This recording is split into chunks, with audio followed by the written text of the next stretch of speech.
Hello everyone, and welcome to another episode of the Daily Gwei Refuel, where we recap the latest news in the Ethereum ecosystem. I'm your host, Anthony Sassano, and today's the 13th of December, 2023. Alright everyone, let's get into it. So apologies for missing yesterday's episode, everyone. Another rug fuel, no POAP this time. I'm got to get around to finishing that up. I do have the design finalized. A few community members had that done, but I just need to sit down and get it done. You know, I know it seems like it should be a straightforward thing, but I have like a long list of things that I need to do, and it's just on that list. And you know how sometimes you have like a long to-do list and you get to the point where you're just like, oh my God, like how am I ever going to get through this? And then you leave it for a few days and then it just keeps piling up. Yeah, that kind of classic old thing has been happening here, but I will prioritize this and hopefully have it live soon, but I'm not going to bore you with the details on that. There is plenty of stuff to get through today, so let's jump right into it. So the first thing I wanted to talk about was this new kind of digital asset anti-money laundering act or bill that has been proposed in the US by our favorite person and a bunch of other, I guess, like anti-crypto politicians, but I guess the headline is Elizabeth Warren. Like, obviously, we know that Elizabeth Warren is not a fan of crypto at all. I mean, to the point where she wants to effectively ban it in the US. Now, I saw a lot of chatter about this bill, and Niraj here from Coin Center posted on Twitter that Coin Center is going to be doing everything in its power to defeat this bill, or at least to, I guess, substantially change the wording in it, because it is effectively a ban on crypto. I mean, it doesn't outright say that crypto is banned, but it basically puts so much restrictions on everything you can do within crypto that it wouldn't even be worth doing it. And essentially what happens is that I think that you'd be able to maybe just buy and sell on a centralized exchange and maybe only a few centralized exchanges. But other than that, you wouldn't be able to do anything. Or, I mean, you would still be able to do it technically, but it would be illegal to do it. And it would be very, very hard to do it. Now, of course, when bills like this come out, I always like to kind of say to you guys that when you're proposing a bill, whether it's in the US or somewhere else, you're proposing new legislation, it's a negotiation kind of tactic, right? Where you basically go to the extreme end of the spectrum and say, you know, we want all of this stuff, and you start there so that you can just keep walking things back, and then eventually you'll get to a place where you basically wanted to be in the first place, but if you started from that place, you would have been watered down even more. So essentially, by starting at the most extreme end of the spectrum, by by working through this with various people and by taking, you know, more of the extreme things off of this bill, you start to look, you know, I guess like to the outside and start to look to people like you're compromising, right? When in reality, you never actually thought that this bill as it stands would go through or would have any chance, but because you started at the extreme, it now looks like you're compromising and now looks like you're the good guy. It's a classic negotiation tactic. It is not anything new. It's been used for thousands of years by humans, right? This is nothing new. And on top of this as well, like I know people have said that this bill has a lot of co-sponsors. It's not just Warren, it's a bunch of other politicians. It's still very hard to get legislation through, like by design, right? It's very hard to get legislation through, especially when it's this divisive as well, because obviously not everyone in Congress is going to be in favor of this, and I'm hoping a large majority of them are not in favor of this, or at least they want to make sure that this is discussed and talked about a lot more than what it has been, because, as I said, this is an effective ban on crypto, the language that's in here, basically, and essentially it puts like a huge burden on basically everyone. It bans, like, from my reading, it bans the ability to basically self-custody. It makes that so that anyone running like a node or a I guess or a validator would have to register as a money services business, stuff like that. At least that's from what I saw in the comments, but you can obviously go read this for yourself. I'll link it in the YouTube description below. But I do want to just kind of calm people down by saying that the chances of the bill going through like this is basically 0% from my understanding. Obviously, I'm not a lawyer and I'm not up to speed with the politics of it all, but from what I've read from the people that are up to speed on this sorts of stuff, and from, I guess, like just past history and past bills that we've seen kind of be proposed here, that's how it usually works, where they start on the extreme end of the spectrum, they walk back a lot of things that they say, or they change a lot of things that they say, and they arrive at a compromise, and that's kind of where it eventually sits. And even in that state, it may not get passed, it may not be, it may not go through. The bill just might die. I mean, bills die for all sorts of reasons. I mean, I think like one of the biggest reasons bills die is that it just doesn't get enough support, right? So it doesn't even make it to the point where it could actually be enacted into law. There's just not enough support for it. And it kind of works similarly to how we do EIPs or Ethereum upgrades generally, where if you have an EIP that you propose and you want to get that into an Ethereum network upgrade, if there's not enough support for it and if there's not enough people who want it, it's not going to go into the network, right? It's just going to die. And maybe it comes back later in some other form. Maybe you take the ideas from that AIP, mix it with another one, and then you get it into the network. And that's a similar thing that happens with these builds. If this build dies, then they'll come back again. They'll try again with some other language and some other wording. And always it's the kind of like anti-money laundering wording and the anti-terrorism financing wording and protecting the children. They use this charged language on purpose. It's actually very transparent what they do. Like, they're not necessarily trying to hide anything here, because it's kind of impossible for them to hide anything. These bills have to be public. They can't just be enacted into law without anyone knowing what's in them. But their hope is that they can drum up enough support, that the people that want this to go through, their hope is that they can drum up enough support based on not just the fact that they're saying that it's anti-money laundering, anti-terrorism financing, but essentially going after the people that don't have the time to essentially pay attention to this and aren't up to speed on everything. And obviously crypto has become like public enemy number one for a lot of politicians in the US, which is quite sad. But at the same time, it is very hard to pass legislation, and the bill as it exists has practically 0% chance of becoming law here. And there are a lot of people within the crypto ecosystem now fighting back against this. As much as we flack we give to the VCs out there, a lot of them are putting their weight behind basically players like Coinbase that are fighting the regulatory front. They're talking to politicians, they're talking to regulators, and they're educating them, because that's the number one thing here. I think that anyone can be educated. I really don't think that age should be a factor here at all. It is a factor in that if you have age-related diseases, like you have early onset dementia, or you have cognitive dysfunction because of your age, then obviously it can affect that. But if you're just like an elderly person, but you seem relatively healthy and relatively fine, then you should be able to at least learn the basics of what you're legislating on. Now, and at the same time, there are a lot of people out there who just don't want to learn. They don't want to learn new things. They have this preconceived idea and preconceived notion of things, and they just want to ban it, and they just want to control people. And unfortunately, that's the world we live in. But at the same time, at least how it works in the US, you have to have pretty big support for a bill before it becomes law. And I guess I'll monitor this bill and kind of keep you guys updated on it. But really, you should just follow Coin Center. They do a lot of good work around this. There's a few lawyers out there as well on crypto Twitter that I'm sure you've all seen before. But yeah, I just wanted to kind of put to bed some of the concerns that I've seen people saying that, oh my god, this is going to ban crypto in the US. These bills are 100% guaranteed to go through, and it's all dead, get out now while you can. That's not how it works. The amount of doomerism in that statement just annoys me, to be honest, because you guys know I hate doomerism generally. I'm more of a perpetual optimist, and I'm definitely optimistic about the fact that there's a 0% chance this bill goes through as is. And we'll have to see after revisions and how it goes through, but I'll keep you guys updated on that one there.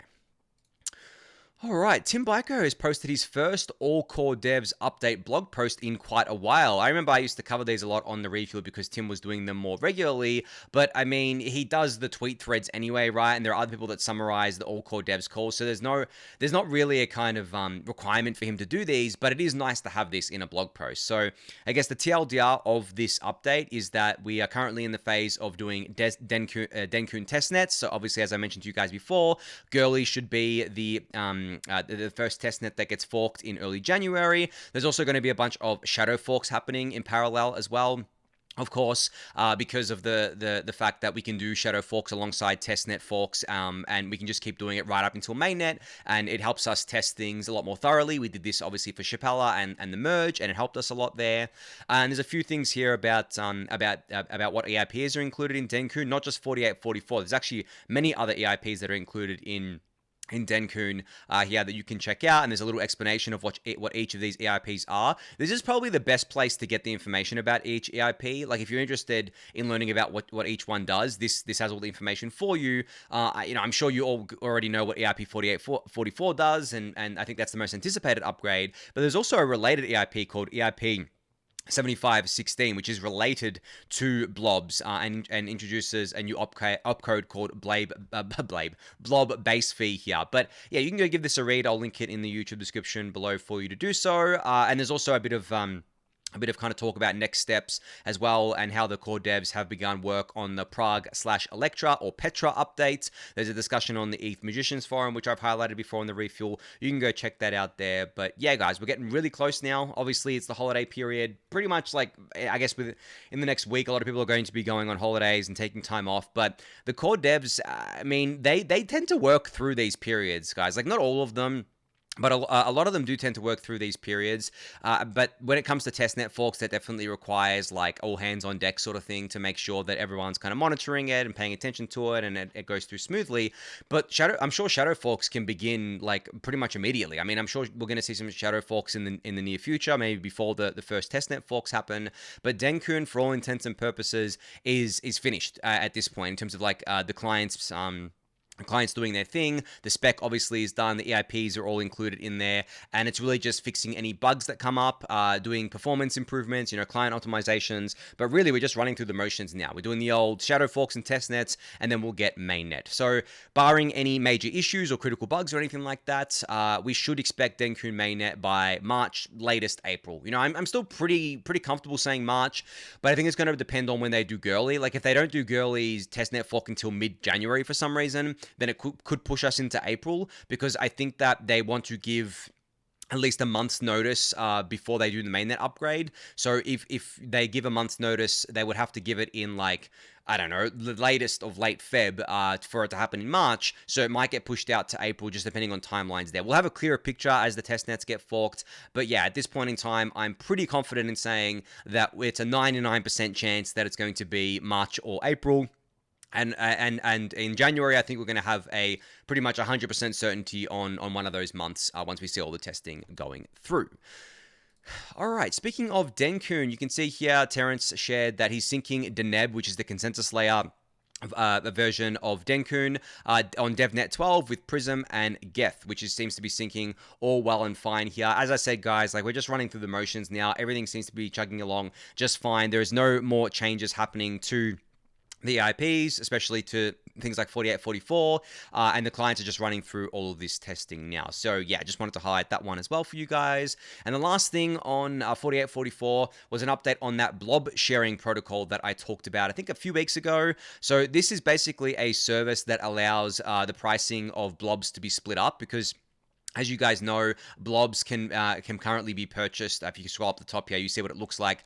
Blobs are kind of like just one thing, so you have to buy a whole blob. So if you want to share the blob or share the kind of like fee and the load of buying that blob, there has to be a protocol that is made to allow that, and that's what this blob sharing protocol is doing. Where essentially you can trustlessly be able to bid on on a part of a blob instead of the whole blob, and that obviously creates a more efficient market for blobs. Now, the latest update was basically that Lion here, who's a core dev at ChainSafe, iterated on this with Dancrad on a primitive that unlocks building a trustless variant with features such as payments conditional on inclusion and censorship resistance. Obviously, this definitely needs to be trustless and also needs to be a public good. This should not be something that is monetizable at all, to be honest. This should be a public good that exists within the Ethereum network, and all the details can be found in this HackMD document, which is a breathing document or a living document. They keep updating it over time. So yeah, definitely go check this out if you haven't yet. But this is definitely a big unlock as well for being able to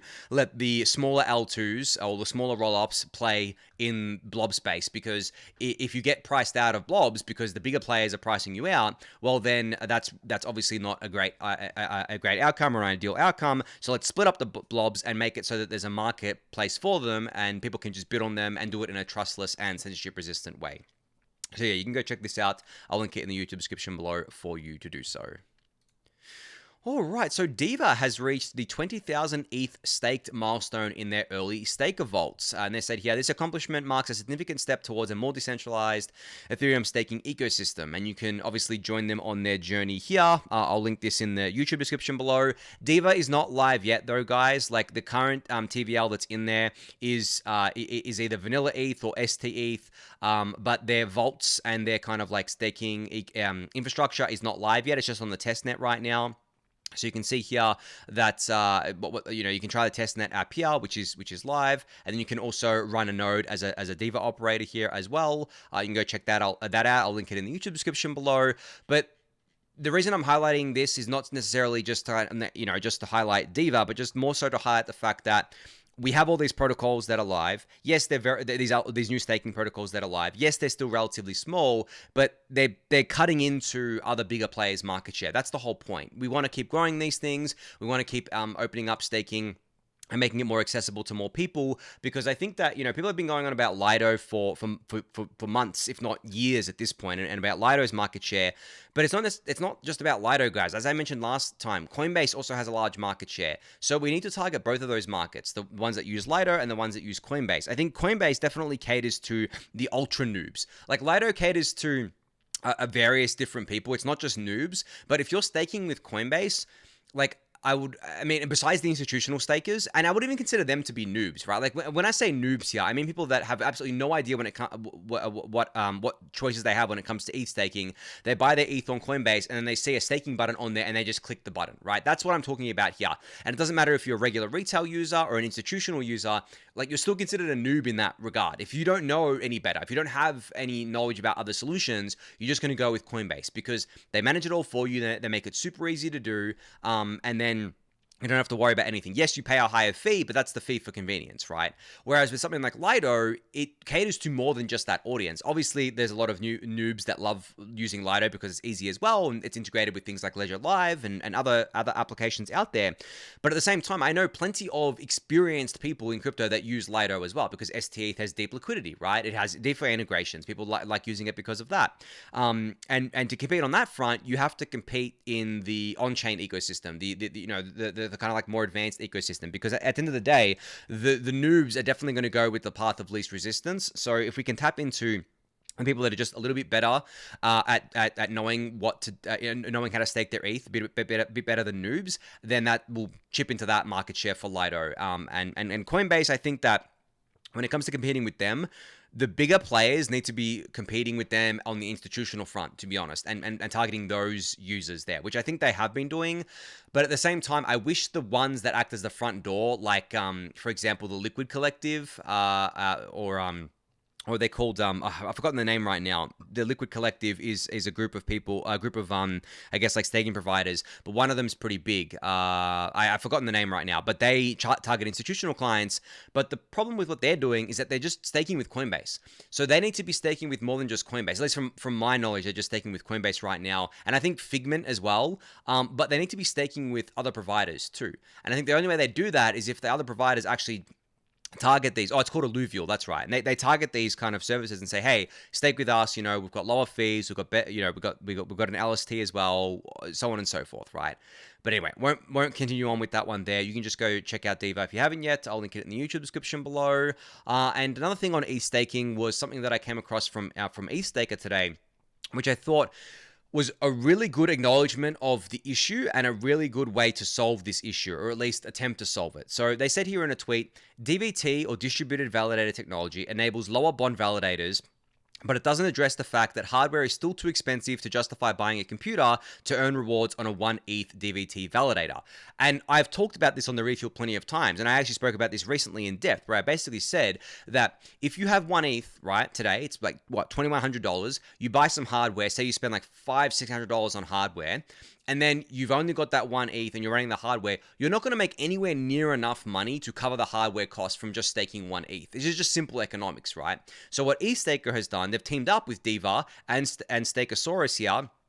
They're running a 10-week pilot program to subsidize hardware for 20 brand new node operators, and you can apply for the program beginning this Friday, the 15th of December. This blog post has all the details, and the goal is obviously to create new node operators around the world. Now, this, of course, addresses that big kind of upfront cost of hardware, but the ongoing costs also need to be addressed here, because it varies wildly, because like the ongoing costs obviously include electricity and internet. I think electricity is not really that much of a concern because it just gets baked into your entire electricity bill, and it depends where you are in the world, and if if you have solar power, stuff like that. But when it comes to bandwidth and internet usage, like I guess like it's a bit different, because you pretty much need to have unlimited bandwidth, because of the fact that running a node takes up a lot of bandwidth. It uses a lot of data. So I don't know what that cost is everywhere in the world. I know what I pay for it and I pay for the fastest speed I can get at my address. I pay $150 Australian dollars a month, right? Now, I know that Australia has some of the most expensive internet out there, out of the developed countries, I believe, or even the developing countries.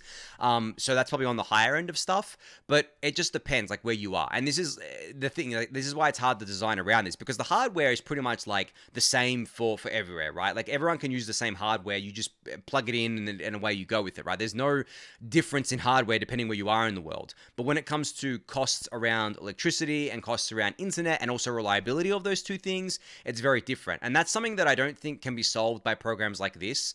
But at the same time, you know, you have to kind of factor in, okay, if you're earning, let's say 4% on that one ETH, right? Let's say 4% of 2100 is $84 a year.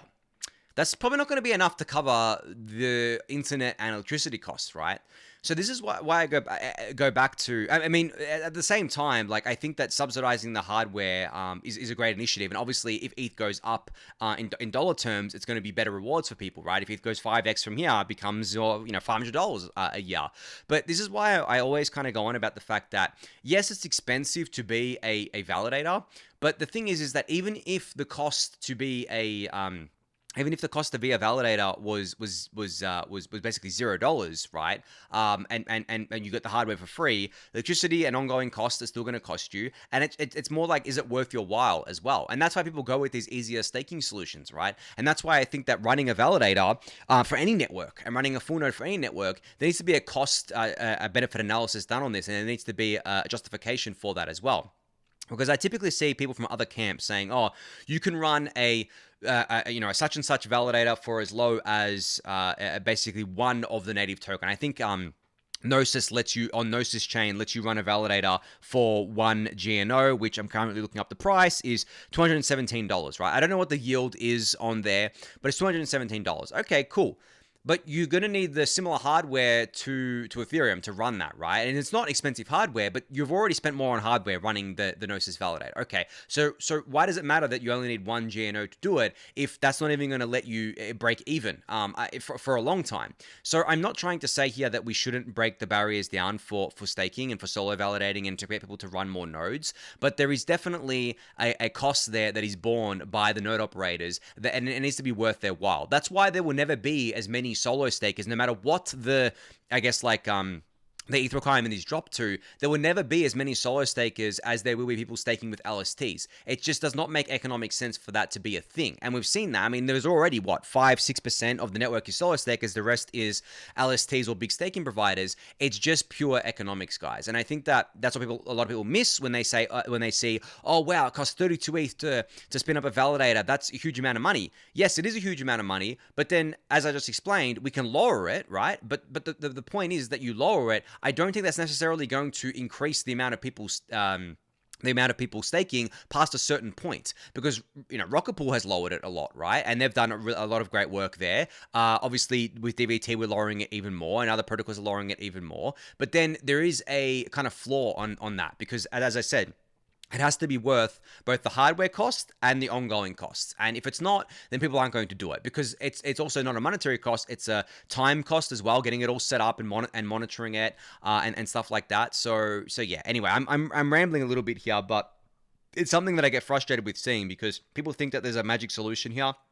People think there's a silver bullet to this, and people don't think about the economics, which is freaking insane to me, because this whole ecosystem is about money and economics and and profitability and stuff like that. But people don't think about that. They just remove their brains when it comes to that for some reason. And this is the stuff that I think about all the time. Like, honestly, guys, I think about this stuff every single day, because I think that not enough people talk about it, not enough people think about it, and it frustrates me when people say, "Oh, who cares if ETH is deflationary? We should it doesn't mean anything for the network." What do you mean it doesn't mean anything for the network? Of course it means everything for the network. It means Ethereum is a profitable network. Like, how is that not something that should be celebrated, right? We celebrate profitable companies. Why wouldn't we celebrate a profitable network? A network that is self-sustaining. Even if it was at zero fee revenue, it would still be self-sustaining because it has the perpetual issuance. But because we have the fee burn, and because Ethereum is a widely used network, we can offset that issuance. And now we're net deflationary. And we're not just saying we're net deflationary to pump back. Like, that's not the main thing here. The main thing is that Ethereum is a profitable network. It returns the value back to its holders as well through the burn. So, and not just its holders, but it's the people staking their ETH as well. Because if you're staking your ETH, you're obviously a holder of ETH too. So it puzzles me that people don't make this connection and they just FUD ETH about it, like, oh, ETH high gas fees, blah blah blah. It's like, but you guys are gonna get me into another rant if I keep. I say you guys like you're forcing me to do this, but I'm gonna go into another rant if I keep going on about this. But my main point here is that, like, you can't get around the reality of the economics when it comes to this stuff. You just can't, right? And people who try to meme that you can and say that it's self-sustaining, these are the people that bought into the Terra Ponzi, right? These are the people who thought that you could create an unbacked, uncollateralized, algorithmic stablecoin and it wouldn't go to zero in a death spiral. And it did go to zero in a death spiral. All the people that read the white paper and understood it deeply knew that was going to happen and had called it out for years. But everyone was ignoring it because, oh, look, it seems to be working and the price is going up. Who cares, right? We've new paradigm. We've invented the revolutionary technology here.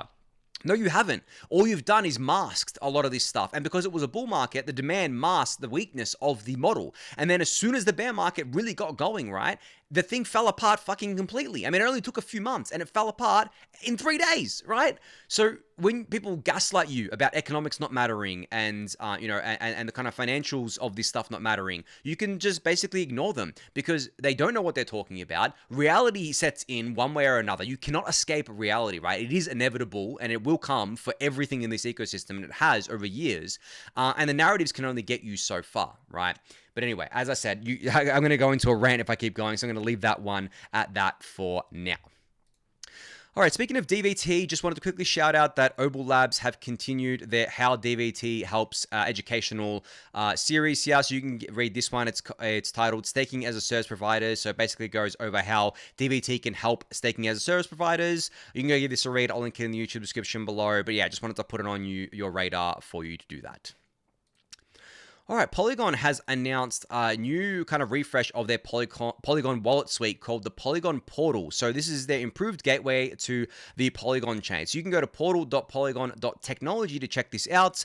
There are a lot of upgrades here, guys. A unified UX for bridging, access to third-party bridges, refueling your gas, developer tools, and much more. So if I go here and I'm on, I'm currently logged in on Sassel 0x, but I'm on Optimism right now. So if I go to Polygon, it'll kind of refresh and show me my, if I click here, it'll show me my assets, right? So you can see Sassel.eth, my assets across all chains listed here. You got the bridge kind of interface here for you to easily bridge, easily swap, right? And you can, swap your network to either Polygon ZK EVM or the Polygon POS chain, as you can see here, transactions, ecosystem, and much more.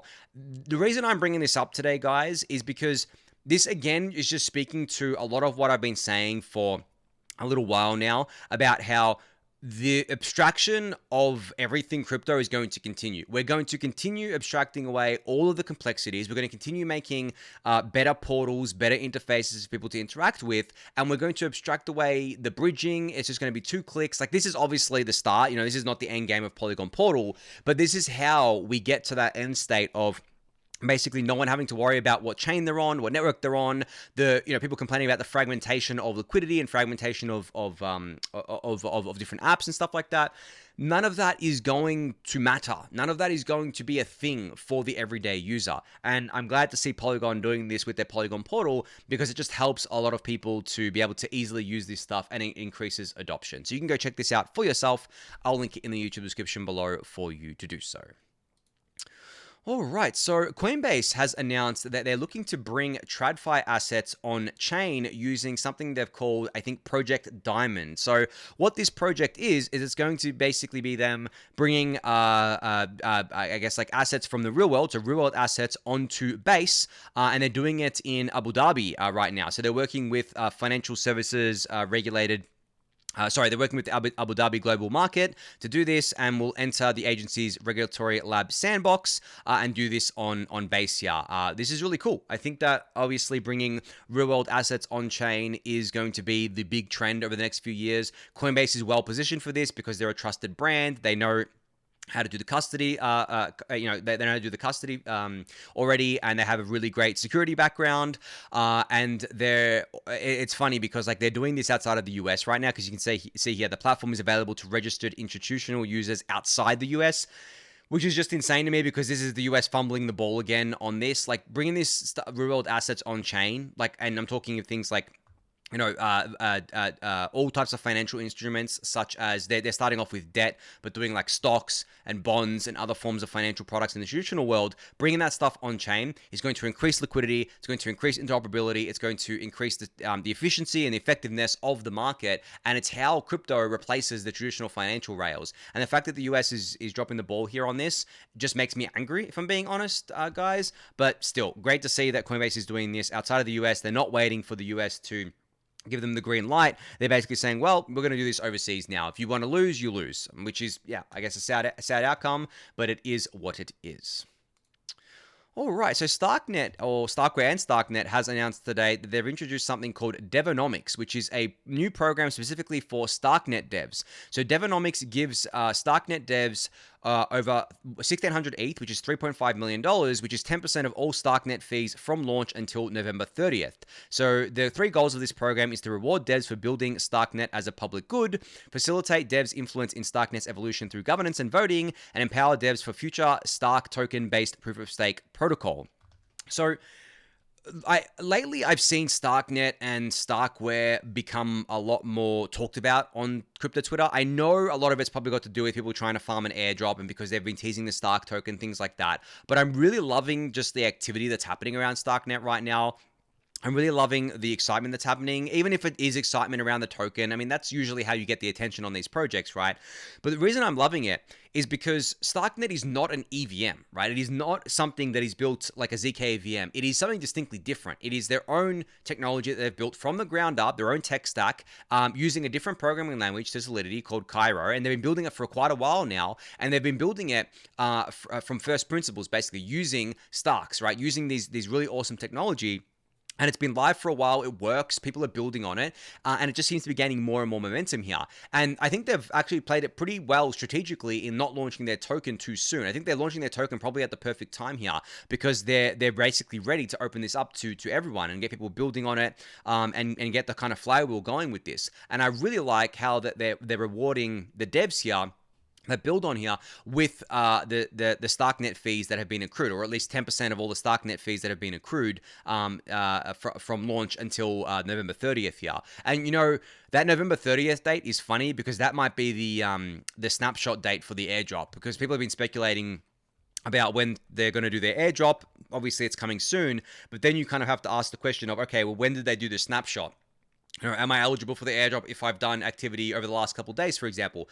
And they're never going to say when they did the airdrop until this token's actually live, right?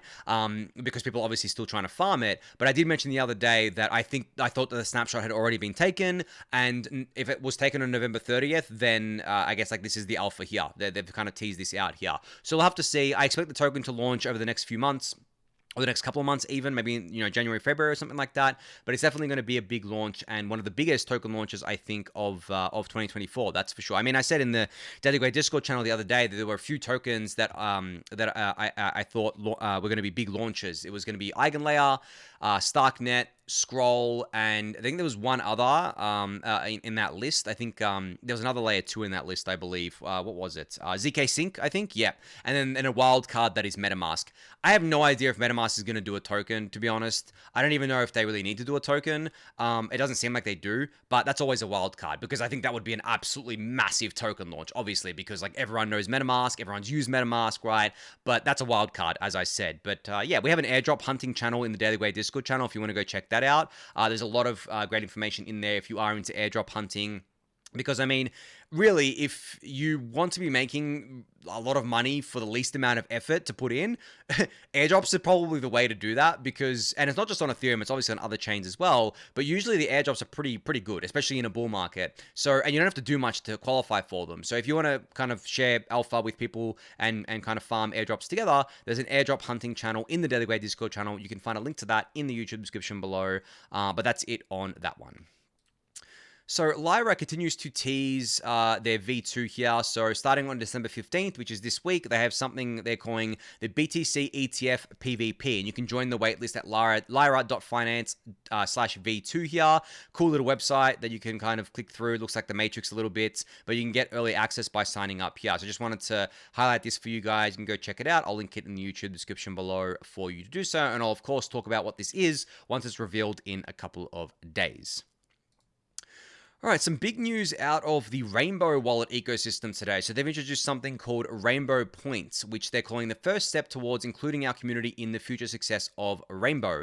Every Ethereum user has been airdropped points. You can claim your points and start earning more by doing things you already do on chain within the Rainbow wallet. Now, Rainbow is definitely one of my favorite Ethereum wallets out there, and I've loved using it. It's just a really nice, friendly user interface. It works really well. It's got a really great bridging interface. Obviously, if you're going to be spending a lot of time doing stuff on various L2s and airdrop farming and stuff like that.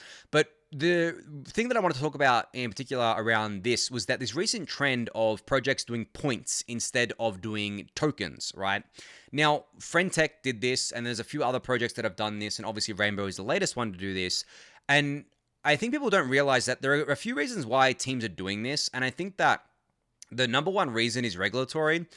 Like, if you say points and you don't say tokens or you don't say crypto asset, it seems less likely that the SEC or Gary Gensler would come after you. Whether that's true or not, it remains to be seen, but that seems to be like the main reason they're doing this.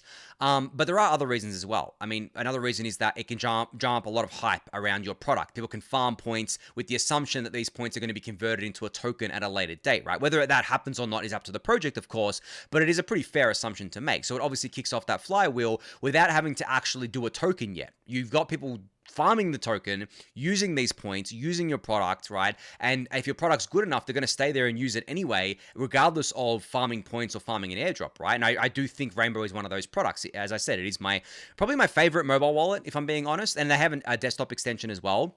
But Rainbow so far is my favorite mobile wallet app for Ethereum. And I think there's one other reason on top of that as well. It also allows people to delay their allows teams to delay their token launch as much as possible. And by delaying the token launch, if they are going to do a token, what they get to do is in the background, they get to raise more money as well because they're teasing out a token, but they haven't launched it yet. And then they can show better user metrics because of the airdrop farming via points, right? Now, I don't necessarily think this is nefarious. This is just like a growth hack. And at the same time, when they do the actual token, they can reward the people who have actually brought users onto the app because there's a referral program as well, and they can reward people based on various different actions, not just on points as well, because I think the points can act as a misdirection because you could basically let people assume that the more points they have, the more tokens they're going to get.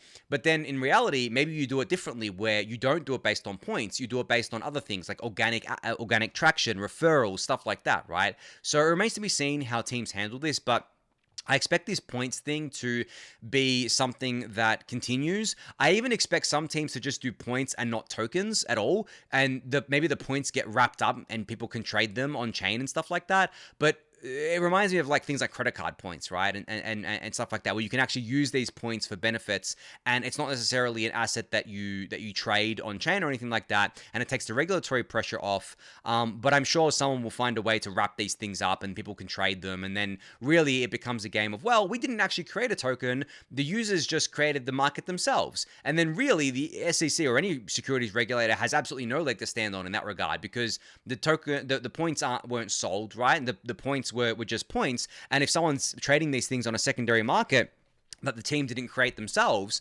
then I don't see how you could argue that points are securities. I mean, okay, fair enough. You could argue it, but I don't see how you could win that argument, right?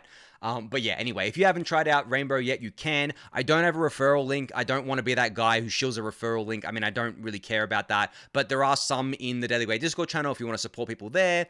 But yeah, you don't need a referral link. You can just go download Rainbow from the App Store if you haven't yet.